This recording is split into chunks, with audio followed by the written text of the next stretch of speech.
One of the things you don't see at all in healthcare is this novel aspect of giving employees, dare I say, giving them equity in your company, right? One of the things that this shit used to frustrate the hell out of me so much, but when an owner said, and it still does, but I get it.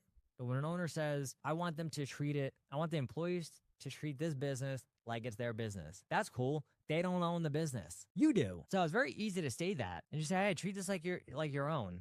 But it's not my own. We look at other businesses and companies around the world as they grow. The owners own less and less, right? Jensen Huang, the owner of NVIDIA, if I'm not mistaken, I believe he owns, now NVIDIA's obviously ridiculously, one of the most valuable companies in the world. He owns 17% of the company, if I'm not mistaken. I think, Jeff Bezos, however you want to feel about the guy, he owns less than 20% of Amazon. So as the numbers get bigger, you don't need to be 100% owner. You're making more money. And that is the goal, is to actually, you talk about increasing productivity for employees. Would they be more motivated to grow your business if they actually owned a piece of your business? Obviously. But then a lot of people, if they're in that position where they can maybe get some equity, like, ooh, but this is mine. I built this.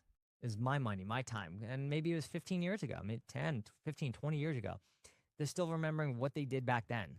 So why should somebody else get a piece of that? But then you're going to go up to them and say, John, I want you to treat this like it's your business. And people think about that, then give me a piece. So giving some equity away to employees who deserve it. I'm not talking about the front desk person you hired last week. You got to have some standards for